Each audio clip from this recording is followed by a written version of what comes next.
Everyone, আমি পিয়া, তোমরা দেখছো আমার চ্যানেলের একটি ভিডিও। তো দুদিন ধরে আমার শরীরটা একটু খারাপ, তেমনভাবে ভিডিও বানানোই হচ্ছে না। আজকে একটু শরীরটা ঠিক আছে, তো চলো বলি আজকে ভিডিও বানাই। তো দুপুরে একটু ঘুমিয়েছিলাম, ঘুম থেকে উঠে আমার মাম্মাম একটু ওইদিকে ঘুরতে গিয়েছে।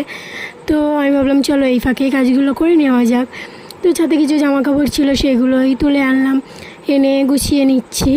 তো তারপর একটু ঝাঁট দিয়ে নিচ্ছি। প্রতিবারই না ঘর গোছাতে গোছাতে খুচরো পয়সা খুঁজে পাই, কারণ আমার মাম্মামকে সবাই খাবার খেতে দেয়, আরও সেগুলো নিয়েই চারিদিকে ছড়িয়ে ছিটিয়ে রাখে, আর আমি সেগুলোই খুঁজে পাই।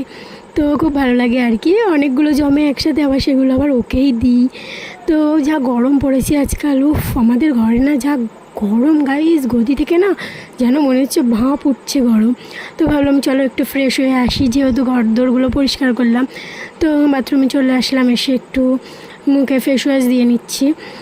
মুখটা ধোয়ার পর না মনে হচ্ছিলো যেন না এবার একটু শরীরটা হালকা হয়েছে এই গরমের মধ্যে। তো যাই হোক, মুখে কী মাখবো ভেবে পাচ্ছিলাম না। তারপর ভাবলাম চলো পাউডার মাখি। আমার না পাউডার মাখতে খুবই ভালো লাগে, আমি দিনে যে কতবার পাউডার মাখাই, আমার মেয়েকেও মাখাই, আমিও মাখি। তো যাই হোক, আমি একটু মুখে দিয়ে নিলাম, দিয়ে নিজেই হাসছিলাম। তারপরে লিচু নিয়ে একটু ছাদে উঠলাম, উঠে ঘুরছিলাম আর খাচ্ছিলাম।